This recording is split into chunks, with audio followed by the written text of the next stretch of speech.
I think people are trying to manufacture happiness instead of just being happy. And my mind goes to this thought of removing all happiness obstacles. So instead of trying to manufacture happiness, it's how do I remove the obstacles that are actually in the way of my happiness so that I can just be happy. And then right about there, my brain took a real sharp, hard right turn. Because I also have to ask the question that hit my brain as soon as I had that thought of removing all of the happiness obstacles. Am I someone's happiness obstacle? And if so, then what? And I'll be completely honest, I don't have a freaking answer for that, but I thought it would be important to share where my brain went. If it is my job to remove happiness obstacles so that I can therefore be happy, am I a roadblock for somebody in my life? And what does that mean to them? And what does it mean to me? Welcome back to Beyond Your Default. I am Liz Moorhead, your host, and as always, I am joined by the one and only George B. Thomas. How the heck are you? I am doing great. It is a fabulous Monday morning. I had a weekend that I did zero work. I spent time with my wife celebrating my 23rd anniversary, or our 23rd anniversary. Yes, ladies and gentlemen, she has put up with me for that long. She is a saint. But we had a great time. We were very happy, enjoying each other and just being. And so I have this new vigor, and I'm excited for this week, and I'm refreshed. And I'm also very, very excited, Liz, to get into this conversation today. Yeah, you and I are both coming back refreshed. I was in New York over the weekend. I got to see some friends who I actually hadn't seen since this time last year. And we all had this moment of, how the heck are you doing? I'm like, well, that's a loaded question, But it was so soul filling. It was so rejuvenating. I think you and I both, for the first time, actually stepped away, which is not something you and I are historically we're not very good at that. Now, are we going to talk about the fact that you slacked me a couple times this weekend? No, we're going to let that go. I thought it was, it was one time, maybe I was so proud of you. I was so proud of you that it was only once or twice, genuinely proud. It did have to do with AI and search, but that is not why we are here today. This is not why we are here today. We are here to talk about happiness, which is funny considering I'm in a really peppy mood this morning. Nice. Even though I thought I was going to have a heart attack. I've been up we record this very early in the morning, by the way. 7:45? Early, yes. You get a frantic little voice memo at 7 o'clock going, hey, buddy, been up since 5:30, driving to D.C. Yeah. Have been having a heart attack for about 24 hours because I left my backpack with everything on the train. Yeah. Thank you, AirTags and technology. Which, by the way, I wasn't happy that you did that, but I was actually happy for the extra 15 minutes because I was still knee deep into prepping what I wanted to say and talk about for many of those questions. So I was like, oh, thank God, another 15 minutes to put a little bow on top of this. And you know what was interesting too? So the way I drive in from Annapolis to DC, I had the same thing. I had my heart in my chest. I was checking find my iPhone to see that my MacBook had not moved from Union Station. It hadn't moved for many, many, many hours. But so, has it moved? Has it moved? Did someone take it now? But as I was driving in, I was watching the moon set over Washington, D.C. It's not a full moon yet, but it's pretty darned close. And it was probably one of the most beautiful things I've ever seen. And I'm someone who struggles. Happiness and chaos is where my brain goes, oh my God, yeah. I know. And I had this moment thinking about the conversation we were having this morning because I want to start by sharing a little bit of data because I'm a big fan of research. Liz, a year ago, driving into the city is just in a full-blown panic attack for an hour and a half.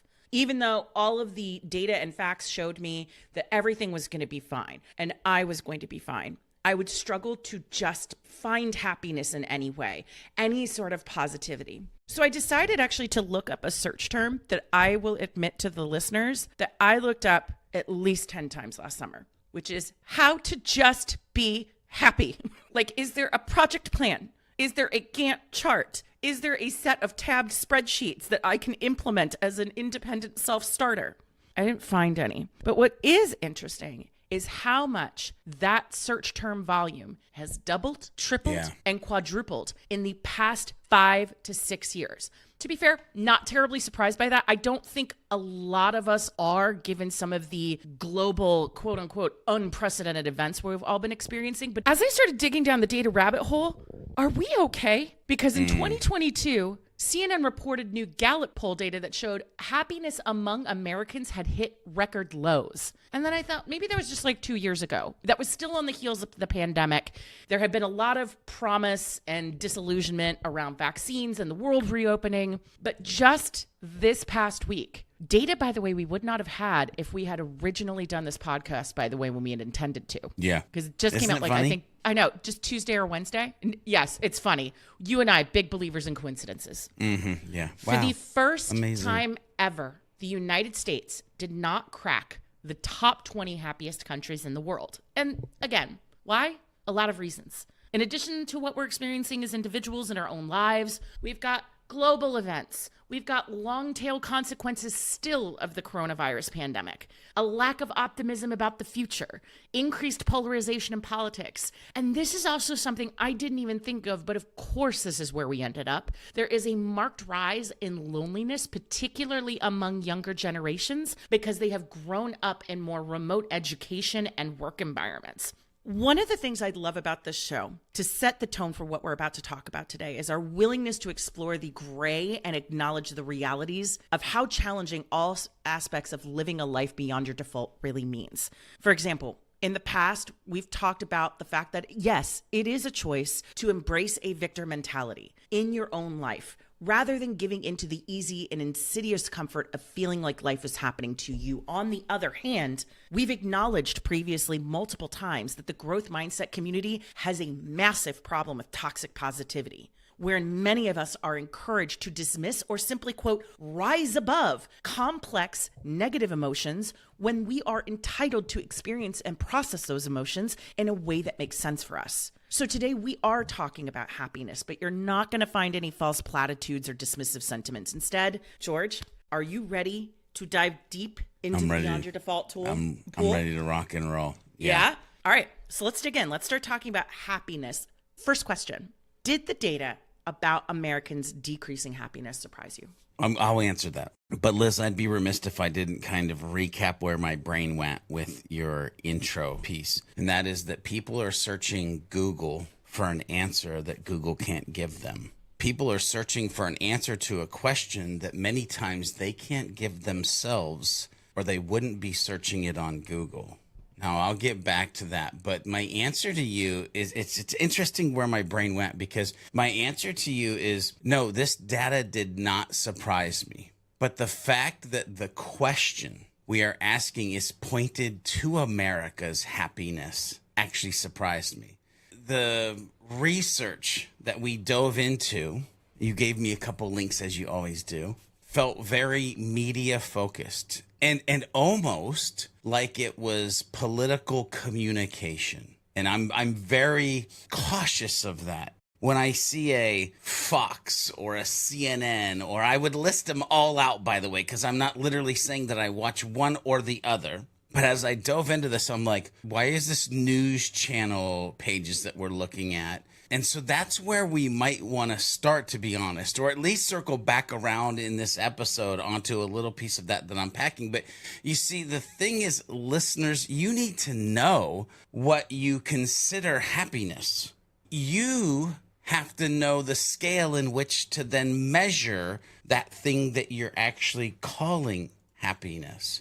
But rest assured that happiness, in this conversation around happiness as we move forward, because by the way, Liz, you and I were talking before we hit record, I do not feel like this will be the only happiness conversation that we have on this podcast. But happiness is not an American thing. Happiness is a global thing. But at the same time, I have to point out that it's a very personal thing. So when I see things like the articles we dove into for our research phase of this episode, I have this uneasy feeling of them both being too broad of brushstrokes, right? We're just trying to kind of paint over this thing. And listen, Liz, I think it's important for the people listening to this podcast to understand where this episode idea came from in the first place, and why I'm so passionate about having it today, and honestly, for many days in the future. I feel like this is going to be a big portion of what we do in the future or talk about in the future. And so, listen, I get the opportunity to hang out with, well, it was men. Liz, by the way, I've been meaning to tell you this. My men's Evolve Leadership is actually turning to just Evolve Leadership, and women are actually entering the group as well. So Yay! Remind me after we're done recording this to let you know who you could talk to if it was something that you wanted to be part of. I totally do. But I'm sitting in one of the meetings, right? And they're bi-monthly meetings, once every other week on Tuesdays at 2:00. And one of the men was sharing his life struggle in the moment. And one of the men told him, you have to do what makes you happy. Now, one of the crazy things I do is I pay attention to people's faces, even in a virtual meeting. Like, I am a huge nerd when it comes to micro expressions on people's faces. And everything in my core said that this cat who just heard, you gotta do what makes you happy, that it was registering zero in his brain, in his cranium, of what had just been said to him. And as the group started to move forward in the conversation, I said, hold up, hang on. And I paused and I asked the man, I said, what makes you happy? And Liz, there was this longer than life pregnant pause. And finally he said, I don't know. To which then I said, that's what you need to figure out first. Like, you need to know what makes you happy. And then the other men started adding other thoughts and advice, as we all kind of do. I sat there as that was happening, and it got me thinking. Almost everyone wants to say, like, I just want to be happy. You even mentioned it in the intro. But they're chasing something that they don't know what it is. Are they chasing an untangible statement, or are they really knowing what happiness is for them and taking the right steps to make it happen? And so many times I think we hear this and we think it and we just don't know. We don't know.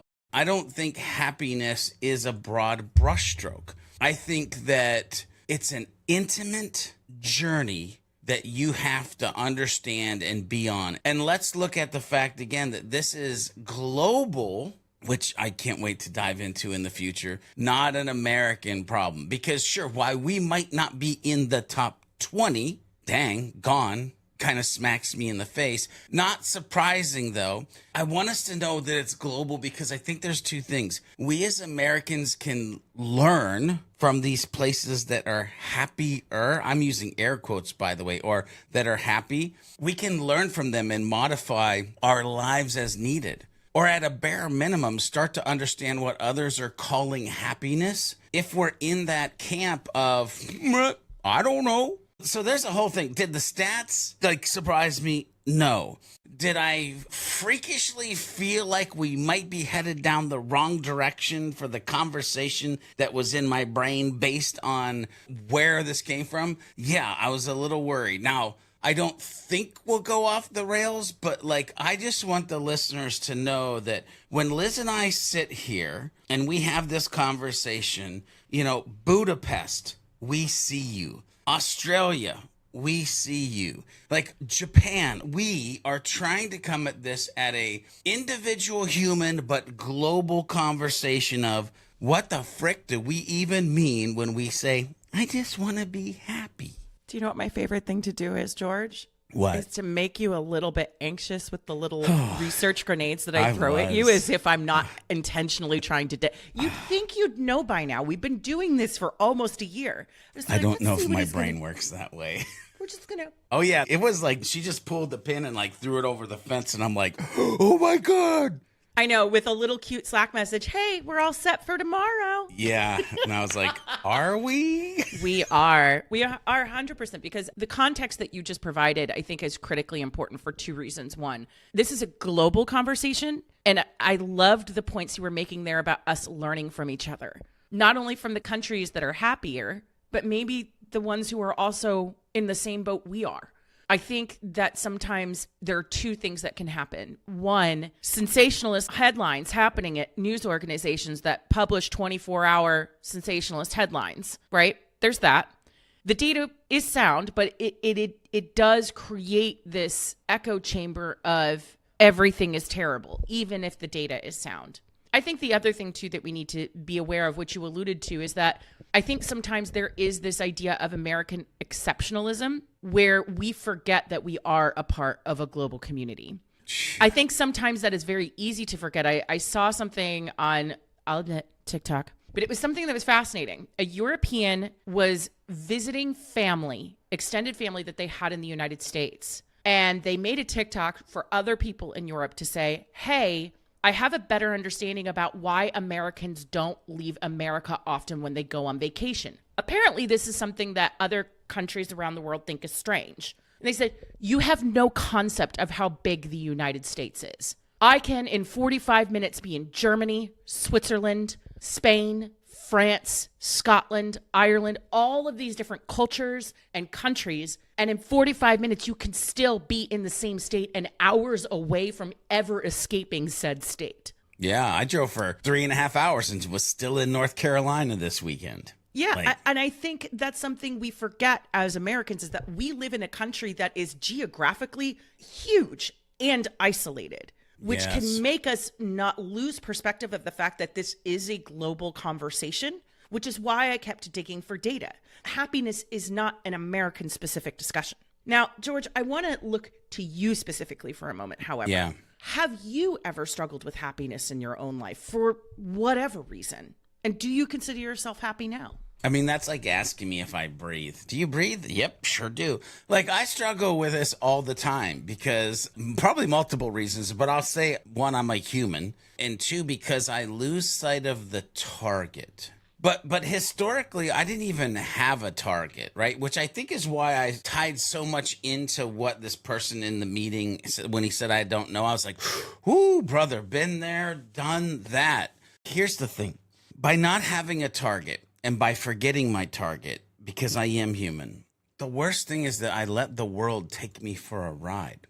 I was swept away by what my family said happiness was, from what my friends said happiness was, by what the media said happiness was. I felt like I was splashed like in this washing machine of life, but I was never really clearly clean or understanding of what happiness meant for me. It was not happiness designed by me. But I will say one of the biggest decisions that I made in my life that took me from, Liz, and I'll use the words very unhappy, to a place where I could start to build a framework and understanding for my personal life happiness was actually one really, for me it was easy, but it was one big decision. I stopped watching the news. And trust me, listeners, when I tell you, this was a choice for happiness, not a choice for ignorance. Because there's a big difference there. But listeners, I would challenge you to search news and personal health. Or is the news healthy for me? And take a journey to see if this is something you may choose to do to help your happiness journey. Because when you are fed, and Liz, you kind of leaned into these stories in this echo chamber and this reason for ratings, and every night and every morning and on your drive, you're feeding this into yourself. You know, my grandpa, my dad, many people, you've heard garbage in, garbage out. It is the news for you, the garbage that is coming in, that you should figure out how you're actually letting it come in. Why might watching the news be unhealthy? This is not the episode that we're having, but increased stress and anxiety from exposure to negative news. By the way, one of the things my wife and I said probably about 20 years ago is, I wish we had the money to create the Happy News channel, where all it was 24 hours a day, happy news that you could tune into of all the good stuff that was happening in the world. Why might watching the news be unhealthy for you and causing a block in your happiness? Negative impact on mental health, contributing to depression. Like, do you deal with depression? You know how many people on the planet deal with depression? Even physical health effects like heart problems, sleep disturbances due to the chronic stress and the chronic worry. I have a friend who is a worrywart. I mean, one of the biggest worrywarts on the planet. And I'm like, brother, could you just do me a favor and quit watching the news? And he did for a week. I said, just 1 week. Like, let's make it simple. 1 week is easy. And at the end of the week, I asked him, how do you feel? He's like, dude, I feel so much better. I'm like, okay, now what? He's like, I'm going to watch the news. I'm like, no, come on. Like, what are you doing? We see this stuff and we get desensitized and it just becomes, well, that's the norm. And is it? I don't know if it's the norm, but man, it is sure is created like it's the norm. And it's this sensationalization of like these things that are happening. And again, I'm not saying that we should be ignorant. We should just be very careful in the way and the amounts that we allow this to come into our life if we are on this journey of happiness, because it's real hard to be happy when you're faced with information overload that causes fatigue, that causes a reduced attention span, and creates, Liz, as you said, this echo chamber and this polarization from the type of news that you might consuming versus what your friends, family, and coworkers might be consuming. And now all of a sudden we're on opposite sides. Like, I've literally seen people's behaviors change, COVID-19, from what we were being told to what then became our reality. And everybody believed that it had to be this thing. But did it? I mean, I watched social media during COVID and people were talking about the freshman 15. I lost 79 pounds during COVID. I saw people talking on social media about how they felt trapped in their home. I had the pleasure to go out and walk for 3 hours a day or go over to our friend's house that they had a pool, because I refused to believe that my life had to be structured in a way that a news story and the reality of the globe was being told that we had. Okay. All right. So I'm going to stop. I'm going to get off my soapbox on this topic, Liz, because we are here to talk about happiness. But for me, that was a big piece of like unlocking all of the stress and anxiety and like stuff that I just can't do this anymore. And I would ask the listeners, like, what part does that play in your life or blocking your life of what it is that you're looking for that is happiness? You know, I have a couple of thoughts about this, a few in response to what you just shared. Yeah. And then just my own relationship with happiness as well. I don't disagree with you, but I am yes-anding a little bit here, because this is something I have always struggled with somewhat. I will admit part of it has to do with my upbringing. I'm a Washington, D.C. native. Yes, we exist. No, we're not all terrible. Everything's fine. Okay.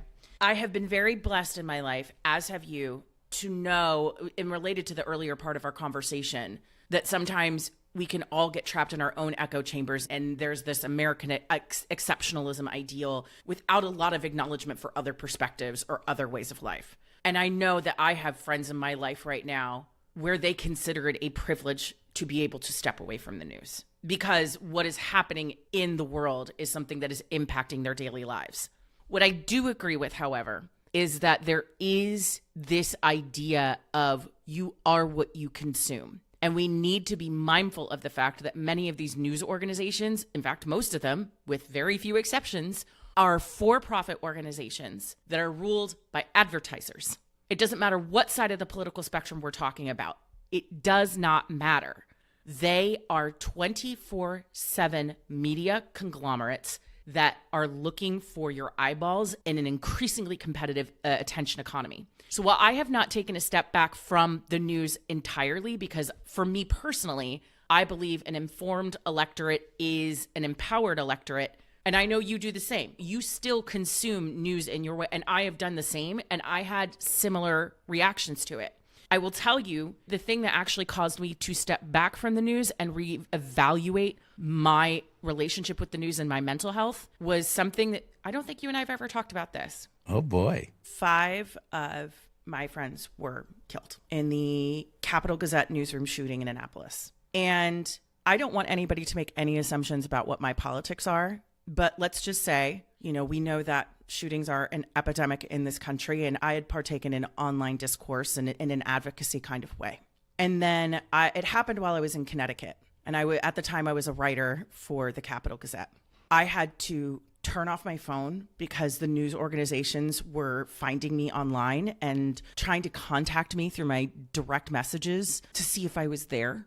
The day after the shooting, when the whole town shut down and we had a quiet candlelight vigil, everyone was silent, but the only thing you could hear were news helicopters overhead. And then the sad part is that we were watching on the news all of these people debate a topic, something I still to this day feel very passionate about, at a time that was not appropriate. And it made me realize they really didn't care about us. They didn't care about what we were going through. By the way, when I shared this story, I want to be very clear, that was my editor and a mentor I lost, but there is a lot of pain and suffering to this day that still exists in this community because of it.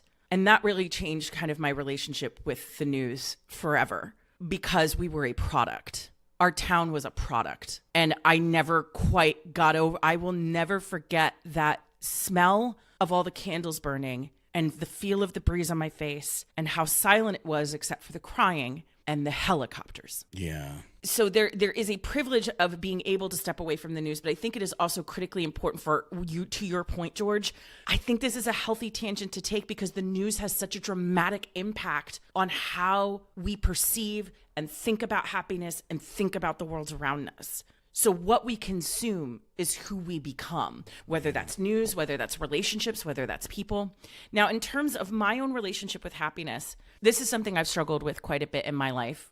I spent years thinking happiness was things, happiness was life looking a specific way, having certain types of clothes, relationships, stuff like that. And then that's why I had to blow up my entire life last year. I'm like, oh, I built a prison, not a castle. And so last year I went through this whole evolution of I can't even make big decisions for myself because I don't even know why I'm making these decisions in the first place. To your friend's point, similarly, I don't know what happiness is. And so what's interesting is I look back on this past year, I realized it's not only been a discovery of self, but it's been a discovery of what actually lights me up. And there's this incredible musician named Hozier. He's Irish. He emerges from his cave once every 3 years to just create heart-wrenching music that just rips your heart out and throws it on the floor. And he's like, I'll be back in 3 years to do it all over again. He did this incredible album last year called, oh gosh, I can't remember. Doesn't matter. The whole concept album it mirrors Dante's Inferno and his journey from heaven into purgatory, into into hell, and then back out again. And there's the last song on the album. It's called First Light. And this is what I love about this. And this is where I really come to my relationship with happiness now. The idea of first light is that when you experience light, but then walk through hell and then reemerge into the light again, it is up to you to define what your relationship now is with the light. Because when you go through long periods of darkness, light can feel traumatic. And at some point, you have to realize, though, that the war is over and you are a soldier hiding in a foxhole on an abandoned battlefield, and the skies are blue above you. What is your relationship now going to be with the light? Yeah. And I find that fascinating. It's fascinating, which, by the way, I think the album you were talking about is Unreal Unearth. Thank you. Thank you. I knew it was unearthed on something. It's so incredible. Oh, it's interesting because it literally says Hozier wrote the album during the COVID-19 pandemic and stated it was his way of making sense of the experience of the last 2 years. It was inspired by Dante's Inferno, which he began reading at the time. Yep. Yeah. And a bunch of the songs, some of them go through the 7 deadly sins. I'll send you this song, George, and I'll include it in the show notes. Yeah. But when I heard it, it was the first time I had felt a real feeling in a really long time. It's so interesting. I want to circle back, though, because when you asked me that question, by the way, and I don't know if you meant to or it just kind of happened, but you asked me 2 questions. I did. You're like, and do you consider yourself happy now? You just tagged that on to the end. And Why I was not? Like, I think I'll try to answer both of these, but I did a really piss poor job of answering the second question. Because I was just so in-depth in the first question is, stop watching the news! But sort of, kind of, in a way, but we've covered that. So, it's funny, Liz, because the question, do you consider yourself happy now? I'm going to give you a real honest answer to that. On most given days, the answer is yes. but not every single day, because sometimes I feel like happiness can feel like a moving target. Or maybe a better way that I put that, on other days, I may just take my eyes off of it for a bit, on purpose or maybe not. But I want to break down the fact that 80% of what we have been doing here on this podcast, when I started to think about it, 80% of what we've been doing here has possibly been breaking down my journey to happiness through the lessons that I've learned along the way. Understanding my starting lines don't dictate my finish line. That truth makes me happy. By the way, episode 2. Not carrying a metric butt ton of historical baggage with me along the way makes me feel lighter and happier. Episode 3. Realizing that I'm only human and I need to be kind to myself. Guess what? Easier and happier. Episode 5. Being a blessing bomber in others' lives. Mega happiness. Like mega happiness. Episode 6. Redefining hustle and leaning into healthy hustle. Episode 8. Whoo, man, happiness like in balance. And the power over fear. Leveraging forgiveness and choosing the words to use to shape our destiny. Episode 11, 12, 14, and 15. Listen, I could keep going. But at the end of the day, in my mind, a journey beyond your default, Liz, is also a journey to unimagined happiness. So am I happy most days? Have I been aggressively working hard for the last 20 years to be happier? Without a doubt. Liz, what are your thoughts on that? You always have to turn it back around on me, don't you, buddy? Hey, that's the only like tool I have, is like, let me go ahead and throw it back in her corner for a second. Well, I mean, it's only fair considering I just again, lobbed that grenade. Have you ever struggled with happiness? And also, yeah, do you consider yourself happy? And what is the meaning of life? Just true. Right. Just those little questions, tiny ones. As you were painting that picture, I think it makes a lot of sense, because when I was thinking about the journey that we've been on so far, because for those who are longtime listeners, first-time callers, you may remember what was about 10, 15 episodes ago, we did a check-in, work in progress. We are very much on this journey ourselves, and we have another one of those check-ins coming up again. Yes, we do. In a couple of weeks. But what is fascinating about it is that we started off on this journey not quite clear of what that finish line was going to be, or if there even is one. And I think that's what a lot of this journey is about, is a willingness to set off toward a destination that you don't necessarily know what it looks like. Whether it's purpose, happiness, fulfillment, meaning, something else. We have a diverse global community, which has always been exciting to see in the numbers of where people are downloading this podcast from. It's not something beyond my wildest dreams, it makes me so happy. And at the same time, one of the threads that hold us together, no matter how different we are, is that we all woke up one day and said, maybe on paper, maybe the facts, quote unquote, are telling me I should just be happy. I should just stay in my lane. I can never rise above the system, the man, the whatever. It is telling me that this is the box I'm going to live in. And we've just decided, no, absolutely not. As dark as things got for me last year as well, I joked with you. I'm like, I'm really glad we have this recording at 7:45 on Mondays, because I would still be a potato in bed crying if we didn't have it. But even then, still getting up, still having the conversations. And I think that's what makes this conversation about happiness in particular so important. We're going to be digging more in depth here into definitions, which is something we love on this show, because we've already started to tip. I don't want to give too much away. George, I want to start this definitions conversation by having you talk to us a little bit about what happiness means to you now and whether or not that's changed over time. Because there's a lot of moving goalposts here in this conversation. Yeah, without a doubt. Which, by the way, you made me curious, because I ran over to our podcast analytics when you were saying that, the countries. We're officially up to 33 different countries that are actually listening to the podcast at this You're point. kidding me. No. Yeah, I just literally looked at it. 33 countries have tuned in and listened to Beyond Your Default, which is super exciting. And again, proves the point that many of the conversations we're having, and especially this one today, these are global conversations. These are just human conversations. And it's funny because, Liz, when you said earlier in the podcast we were a product, we weren't people, when we set out to create this, you even said we didn't really know the finish line. Heck, we didn't even know how the pieces were going to fit together. But we knew that when we started it, it wasn't a product. It was something we were going to create that was for the people. And we were creating it because it was also for us. And I think there's this magical thing, like, will we eventually do something that we might be able to monetize or be able to help the people with? Like, sure, maybe. But that wasn't the root of this thing. Like, the root was like, how do we fundamentally create something that helps humans be better humans, be happy, helpful, humble humans?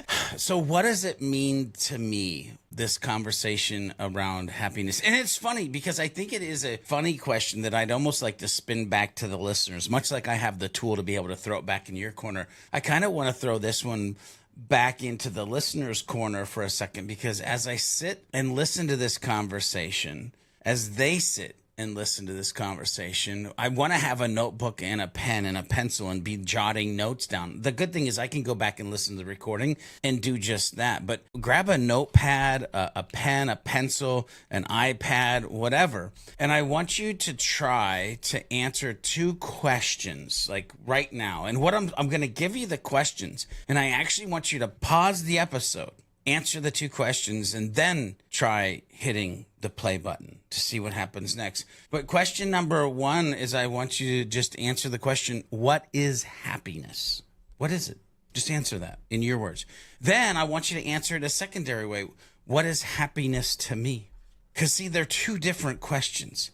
There is what is generally happiness, and what is happiness to or for me. So pause the episode, answer those 2 questions, and then come back once you've answered them and hit play. So what is happiness in general? That's kind of where I want to start, because I made myself kind of answer these 2 questions to be able to answer this portion, because of the understanding, like, they're fundamentally probably 2 things. Happiness for most people, by the way, is feeling good. And this could range from being okay to like really joyful.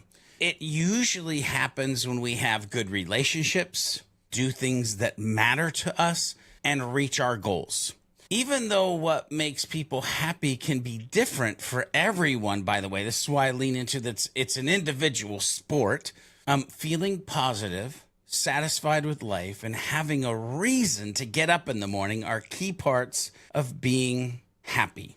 Now, if we break that down for a second, feeling good or joyful, good relationships, FYI, with others and yourself, episode 9 and 10, reaching your goals. By the way, Liz, we probably need to have a goals episode, because I don't think we've actually talked about they've been inside of the conversation, but not an actual like goals oriented episode.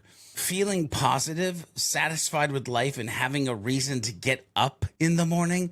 Gee, I don't know about you, but that sounds like purpose to me. Which, by the way, we could probably unpack purpose on a whole episode moving forward as well. So that just those ideas, like if you break those down and list those out, that almost gives you a little bit of a framework to start to work with, right? If you think about it, like feeling good and joyful, what does that? What are the good relationships that I have in my life? What goals have I set that I'm actually being able to achieve and get towards? Am I satisfied with life, or am I stuck in a dead-end job? Should I be dating her or him, or is it something different better? Why do I get up in the morning? What is my why, and what is, as my friend Mick Hunt says, what is my because? What's my purpose? Again, there's a little bit of a framework that you can start to apply to that question and to your life.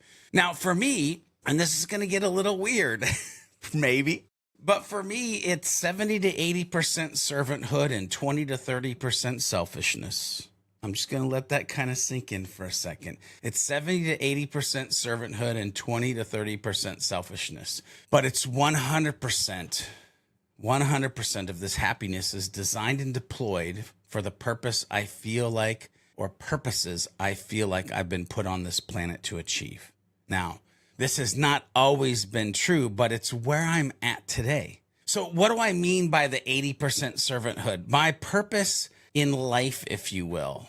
Well, the funny thing, and Liz, I shared this with you before the show, is that one of the nerdy things that I've been doing is putting every episode into a GPT because, yes, I'm a nerd, and yes, I'm embracing AI and technology.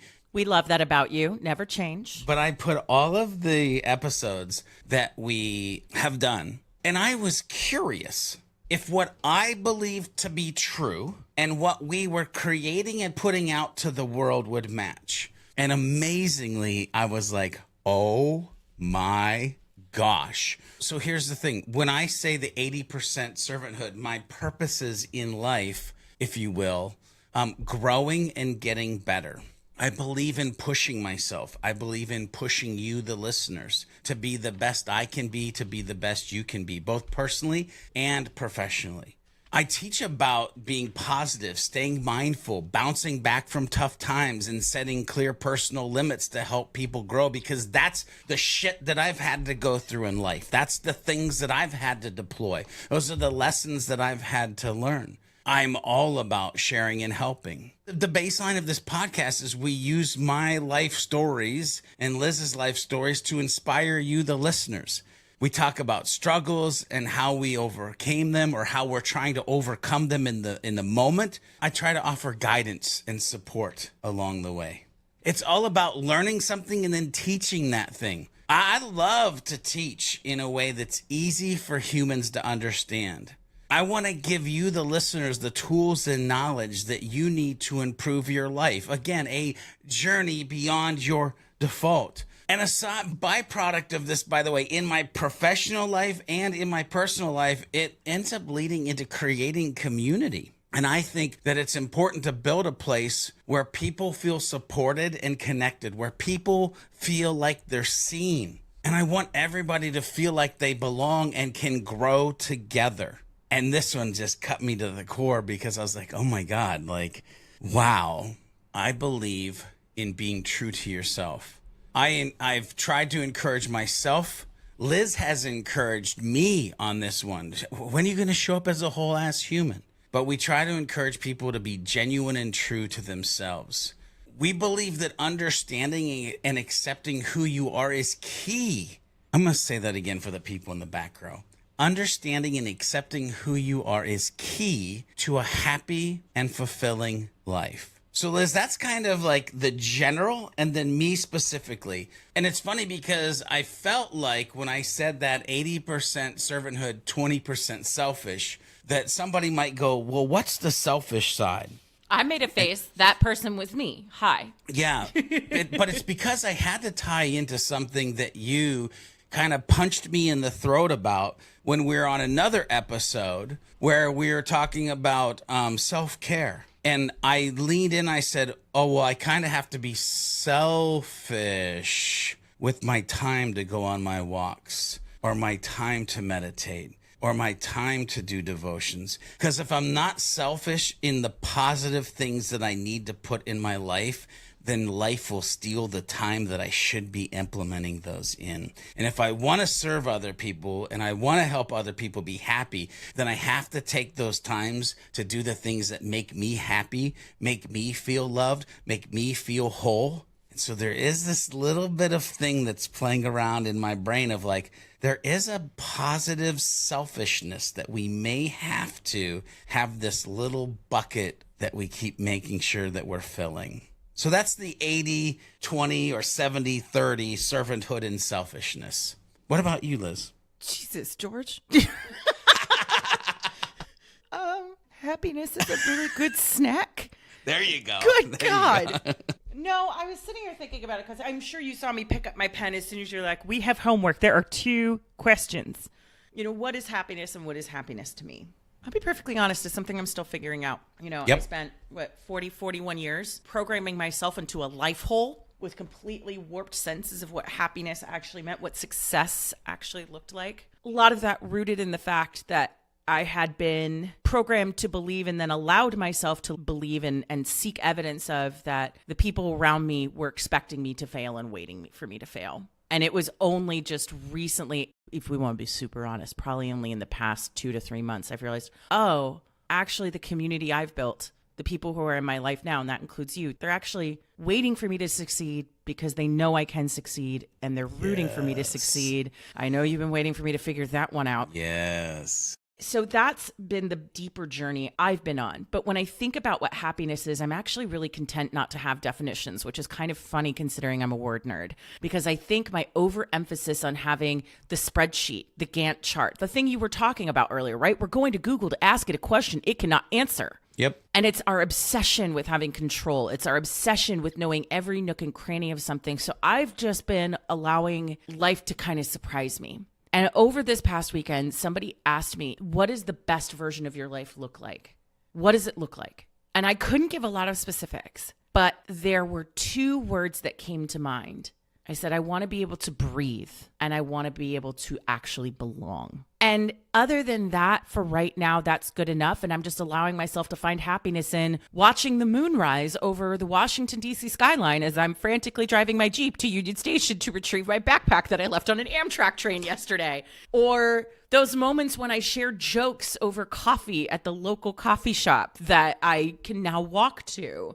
The fact that the hallway outside of my room here is filled with art because I live next to an artist, and every day there's something new and like wild and weird that he's painted and created that I just get to look at. There is extreme power in finding joy in life surprises.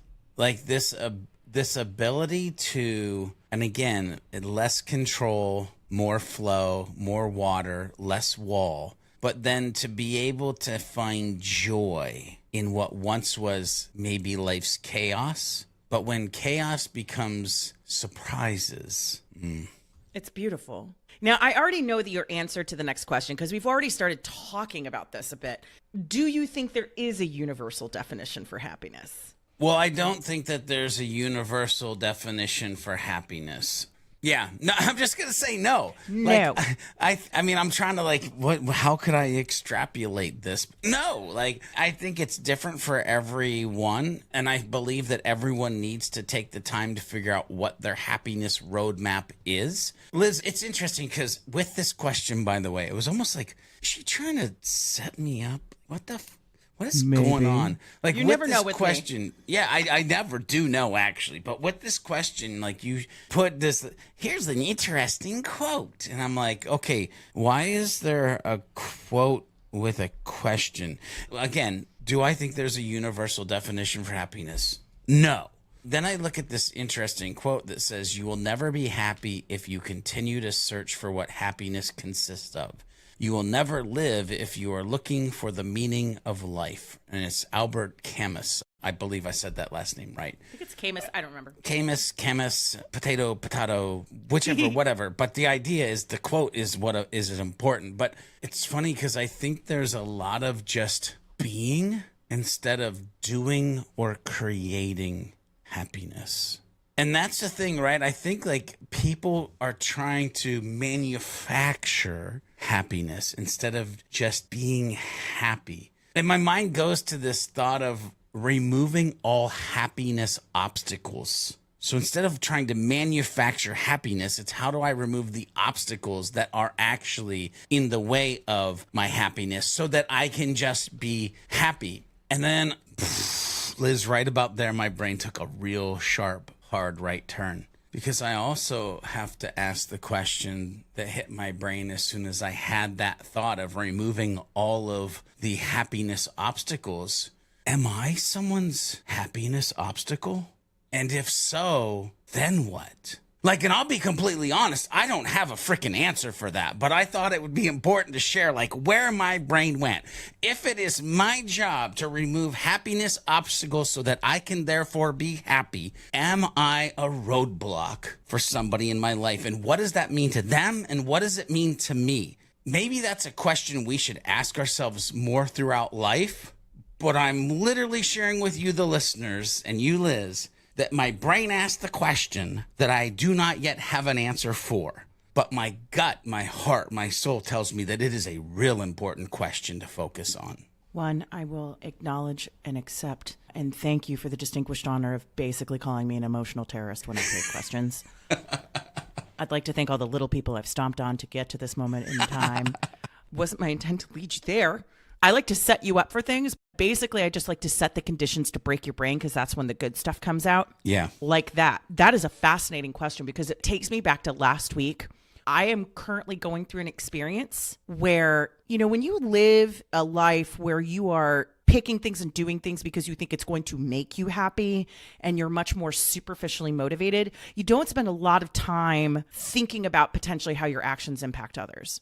I've always tried to live a life where, I'm a good person, but push came to shove for most of my life. Once I got into any sort of fear, fight or flight mode, it was Liz first and nobody else. I'm currently going through an experience right now where I am experiencing unhappiness that I can now see an echo of, this is an experience of unhappiness I have created for somebody else. Am I loving the experience I'm going through right now? No, don't love it. Can hold someone else accountable. But I can also be grateful for the lesson, the mirror that's being held up to past behaviors that makes me mindful going forward of what is the role I play in other people's lives in terms of their happiness. I can't fix every past mistake. We're all only human, but we can be mindful about how we carry ourselves going forward. And I think that's a really holistic view of happiness because we tend to think the world is out to get us. I catch myself on the edge of being judgmental and unfair to other people I haven't met when I'm not thinking about what is the day that they're having. Why are they feeling this way? What is the stuff that they're bringing to the table? We get in these bubbles where it's just there's that book, The 4 Agreements, right? And one of the 4 agreements is assume positive intent. We walk out in this world assuming the worst intent about so many things and so many people at all times. In some cases, are we correct? Yes, because sometimes there are douchebags, which is why George has to have his no douchebags allowed policy. That's my number one rule. If there were no douchebags, the policy would not need to exist. But my point stands that we need to take accountability for the fact that the story of our happiness is not just our own happiness. It is the part that we play in the other people's stories of happiness. I think that's critically important. Yes. So, question for you. What do you think most people get wrong about what happiness means? I know we've talked about this a lot already, but I'd be curious if there's any other stone that you left unturned here. Yeah, actually, Liz, there's 6 things that I want to quickly cover here, to be honest. You literally have a list, don't you? Yeah. You take advantage when I don't ask one thing. You're like, I will give you 17. Yeah, and then when you do say the one thing, I'm like, oh, and I feel paralyzed. I know. But I want to cover 6 things. And then, by the way, just to give you a warning, then I'd love to have your thoughts too. Oh, good. Fantastic. Thanks, buddy. What are people getting wrong? First of all, happy does not need perfection. Thinking everything must be perfect to be happy can make you unhappy, by the way. True joy often comes from loving life's imperfections, those little surprises that we just talked about, and finding happiness even when things aren't perfect. The setting moon over the Washington skyline, right? The chaos that is unexpected things that you feel like is a hurdle, but it's actually pausing you in life so that when you do pass, it's safety. Happiness is more than just, by the way, feeling good. Happiness isn't just about laughing or having fun. It's all about feeling satisfied with your life, achieving your goals, and feeling proud of what the heck you've even done, what you've been able to achieve. Happiness includes dealing with stress, by the way. Happiness does not mean a stress-free life. Believing that you must be stress-free to be happy is not truth. Facing challenges and overcoming them can actually make you feel more fulfilled and happy because what doesn't kill you makes you stronger. Happiness isn't a straight line. By the way, many things in life that we think are a straight line are not a straight line, but happiness is definitely not a straight line. Don't expect to always feel happier and happier and happier. I've alluded to this. I've flat out said it in this podcast. Sometimes I just lose sight of it. Happiness goes up and down. And it's normal to have good days. It's normal to have bad days. And you shouldn't be beating yourself up over some of those bad days. Happiness, by the way, is not just about success. Chasing success won't always make you happy. By the way, one of the things that I did probably about 3 to 4 years ago is I quit chasing success and I started chasing significance. It's a dramatically different race, by the way. But happiness isn't just success. Real happiness comes from within, not just from winning awards or earning more money. Americans, by the way, if you go into some of the data and stats that Liz does actually share in the show notes, you'll see how your perceived happiness actually has to deal with your paycheck in your wallet. That's all I'm going to say about that one. Happiness takes time, ladies and gentlemen. You can't buy happiness or get it instantly. It comes from living a life that's meaningful to you, growing as a person, and enjoying the journey.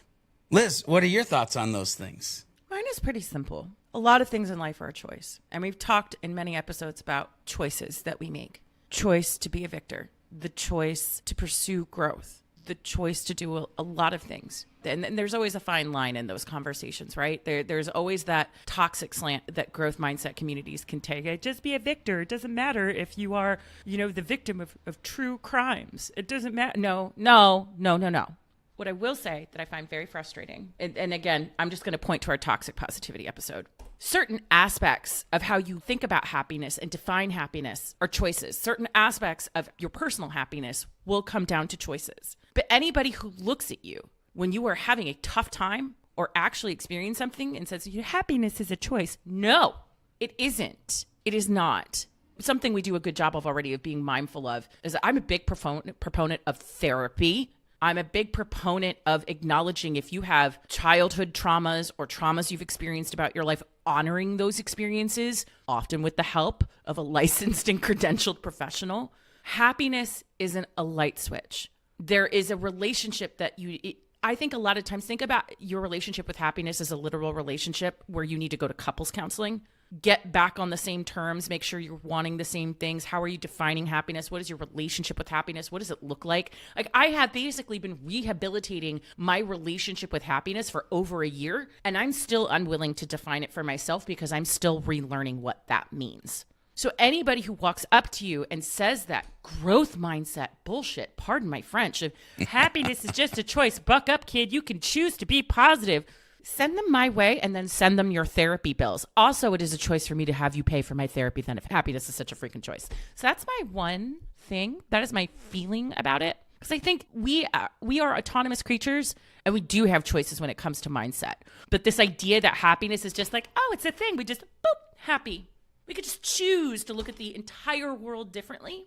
No, don't buy it. Not a fan. You're making a face. No, I'm down. I'm down with what you're throwing out here. I like it. So in your perspective, George, what ways can folks still honor their feelings about the world or what is happening in their own lives, but also explore and find new ways to create happiness for themselves? Yeah, I'm going to keep this one real simple. First of all, in the question, honoring your feelings.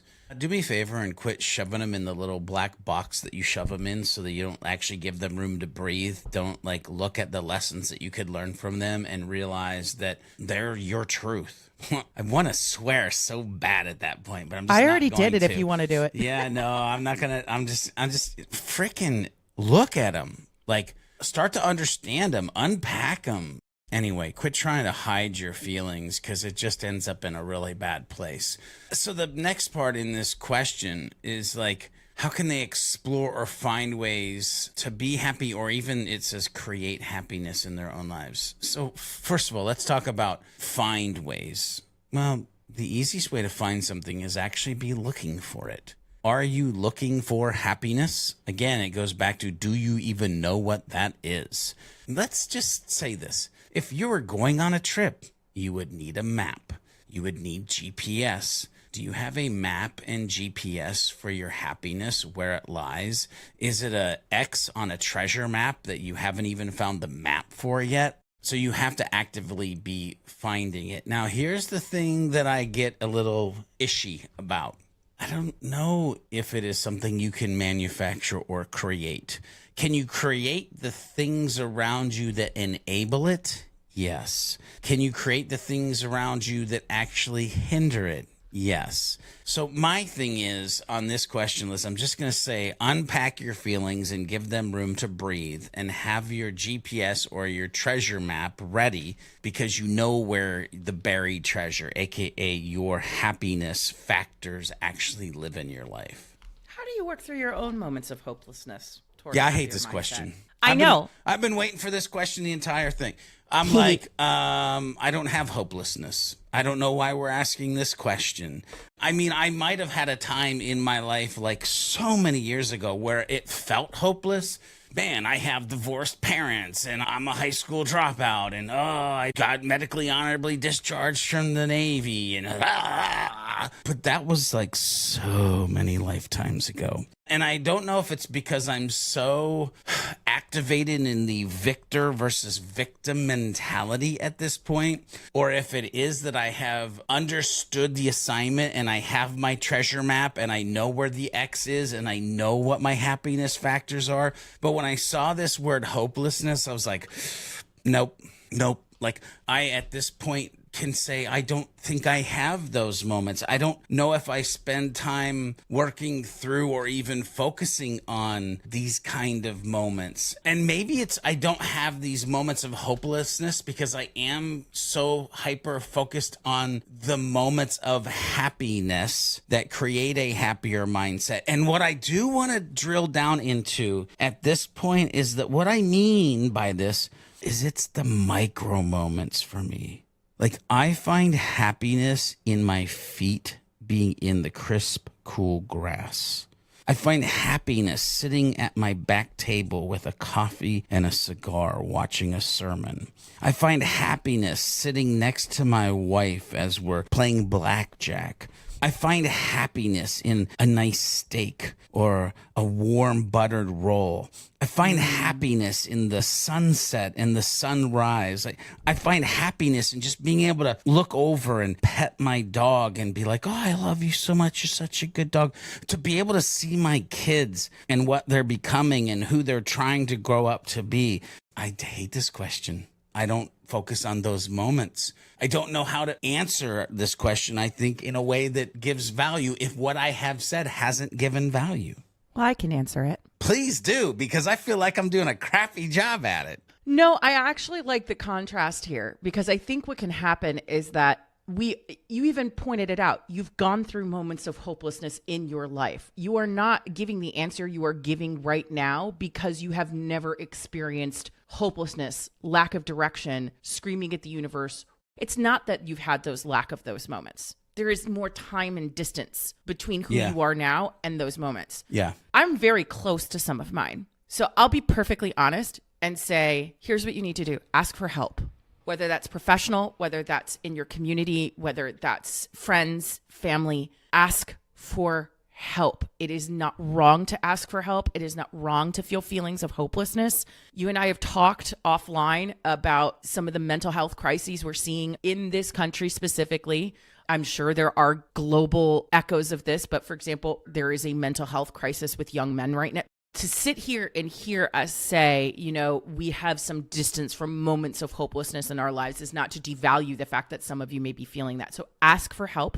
And then also, honestly, in my moments of hopelessness, which are not too far in my rearview mirror, I didn't wake up and go, I'm going to meditate myself to happiness. No, I just continued to get up every morning and try again and just allow time to do its thing without stopping trying or asking for help when I needed it.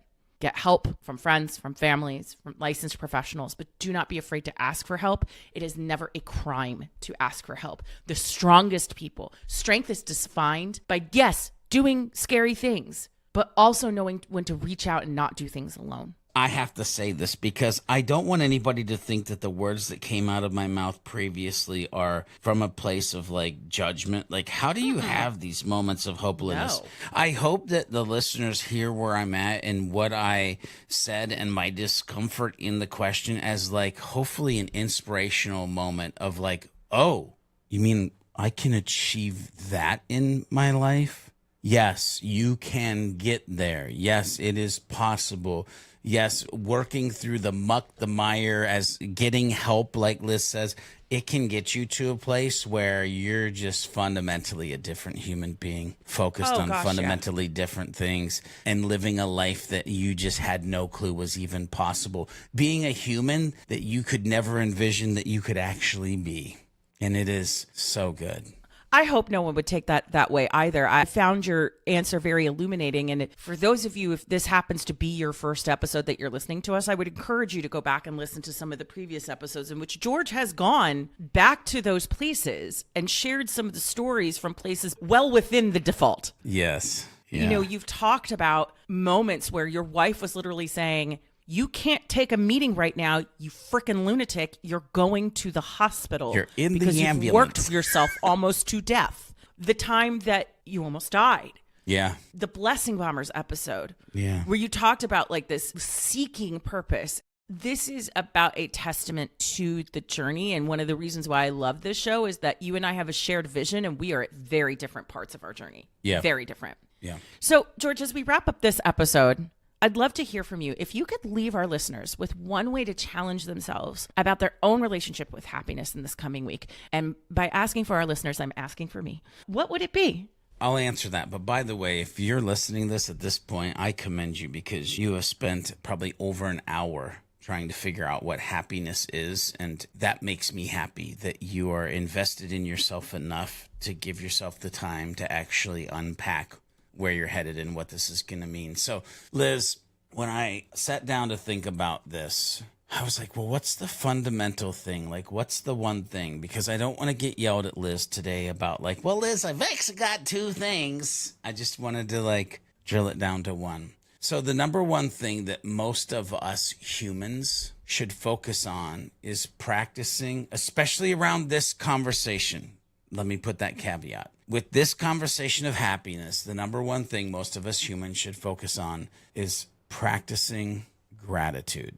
The simple yet powerful habit can profoundly impact your, my, Liz's overall well-being and perspective on the life that we're actually living in the moment. And by acknowledging and appreciating the good in your life, even during challenging times that we all have, you cultivate a mindset that recognizes and savors positive experiences, fostering a deeper sense of the word that we've been chasing this whole episode, happiness. Gratitude helps shift focus from what's missing or negative to what's abundant and positive, promoting a more joyful, fulfilling, and happy life. So this week, the challenge, I challenge you, the listeners, and myself, by the way, Liz. I think I'm going to be erasing that whiteboard back there. It has a lot of good stuff on it, but I think I'm going to be erasing that whiteboard because my challenge for the listeners, myself and Liz, is to get a piece of paper, a whiteboard, or anything to keep a weekly, and I'm saying weekly, even though you might do it longer than the week, a weekly journal of all the positive things that happen in your life between now and next Monday, or depending on when you're listening to this, the next 7 days. But keep a journal of all the positive things that happen in your life as you travel this path to a life of happiness, to a life beyond your default.